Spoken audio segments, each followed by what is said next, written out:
Kalau sedang menyusui boleh berpuasa nggak ya?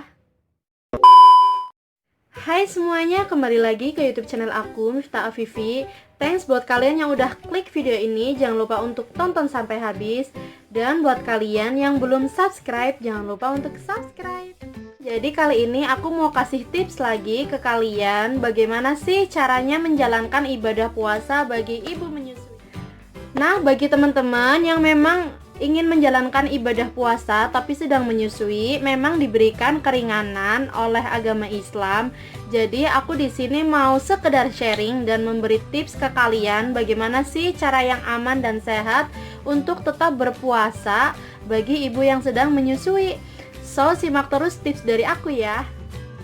Untuk tips yang pertama adalah niat. Jadi penting banget segala sesuatu yang akan kalian lakukan itu diawali dengan niat yang baik. Tanamkan mindset yang positif di hati dan pikiran kalian supaya puasa kalian berjalan dengan lancar. Selanjutnya, untuk tips yang kedua adalah cek dan kenali kondisi tubuh si ibu dan anak. Jadi saat ini anak aku udah berumur 1 tahun. Jadi selain ASI, dia itu udah mendapatkan makanan pendamping ASI. Nah, karena ini adalah pengalaman pertama aku, jadi aku konsultasikan nih ke dokter spesialis anak, gimana sih keadaan aku dan keadaan anak aku, apakah memungkinkan untuk berpuasa.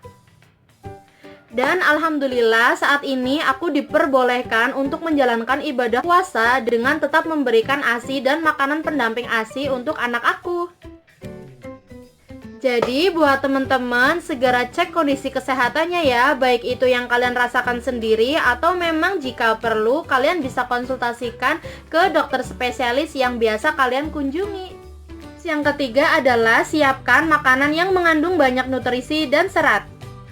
Karena kita nggak makan dalam durasi sekitar 12 jam lebih, jadi teman-teman harus makan makanan yang bergizi dengan gizi yang seimbang di antara sahur dan berbuka. Jadi di sini kalian harus mempersiapkan makanan yang mengandung banyak serat dan protein. Misalnya teman-teman nggak suka sayur-sayuran nih, kalian bisa ganti dengan buah-buahan atau kacang-kacangan. Tapi usahakan untuk melengkapi nutrisi dan vitamin demi menjaga kualitas ASI untuk si babynya. Jangan lupa juga untuk menghindari makanan yang instan atau makanan yang siap saji karena memang gizinya kurang baik. Nah, aku udah baca di beberapa artikel bahwa buah kurma itu bagus untuk kesehatan dan kekuatan dalam menjalankan ibadah puasa. So, jangan lupa untuk stok buah kurma yang banyak ya supaya puasa kita lebih bersemangat lagi. Tips yang keempat adalah penuhi kebutuhan air sekitar 2,5-3 liter dalam satu hari. Pastikan kalian itu mencukupi kebutuhan air saat sahur dan berbuka itu sekitar 10-12 gelas per hari. Jangan sampai kalian dehidrasi atau kekurangan cairan. Kita juga harus mengontrol makanan yang terlalu manis atau yang terlalu berminyak dan berlemak. Biasanya kan saat kita berbuka, kita suka banget nih mengkonsumsi makanan-makanan yang manis-manis. Nah, itu boleh, tapi jangan berlebihan ya, sehingga kenaikan berat badan kalian menjadi tidak terkontrol.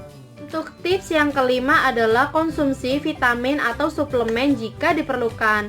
Nah, selama aku menyusui, ada yang bilang ke aku, kalau misalnya kita berpuasa saat menyusui itu akan menyebabkan produksi ASINya itu menjadi menurun atau ASINya akan seret.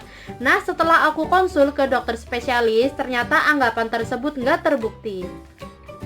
Jadi, meskipun kita membatasi asupan makanan dan minuman, air ASI tetap akan keluar seperti biasa. Memang ada beberapa komponen mineral, vitamin, dan lemak yang berkurang pada kandungan air ASI tersebut. Hanya sedikit saja ya, dan ini juga bisa disiasati dengan tetap memakan makanan yang bergizi, mencukupi kebutuhan air, serta boleh juga untuk mengkonsumsi vitamin atau suplemen. Jadi meskipun kita membatasi asupan makanan dan minuman, konsumsi vitamin ini pun membantu kita untuk mencukupi kebutuhan nutrisi untuk ibu dan bayinya. Dan untuk tips yang keenam adalah sahur mendekati waktu imsak. Alasannya kenapa sih Kak? Kenapa kita harus sahur mendekati waktu imsak? Jadi alasannya supaya antara waktu imsak dan waktu berbuka itu menjadi lebih dekat. Jadi waktunya itu jadi lebih dekat gitu ke waktu berbuka. Jangan sampai kalian itu sahur 1 jam sebelum imsak. Untuk tips ketujuh atau tips terakhir dari aku adalah kewajiban qadha atau fidyah. Kalaupun pada akhirnya kalian tidak bisa menjalankan ibadah puasa ini karena memang ada keringanan dalam menjalankan ibadah ini, jangan lupa kalian berkewajiban untuk qadha atau membayar fidyah. Mengenai kewajiban ini, kalian bisa konsultasikan kepada ahli agama atau kepada orang tua atau kepada suami kalian tentang bagaimana cara untuk menjalankan atau melakukan kewajiban ini.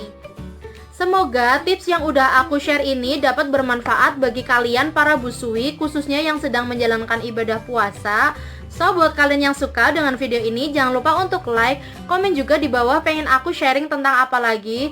Jangan lupa juga buat kalian yang baru mampir ke channel aku untuk subscribe supaya channel aku lebih berkembang dan share ke seluruh sosial media kalian yang banyak. Dan buat kalian yang belum follow Instagram aku, bisa di @nilaafifi. And see you on my next video. Dadah! Selamat menjalankan ibadah puasa.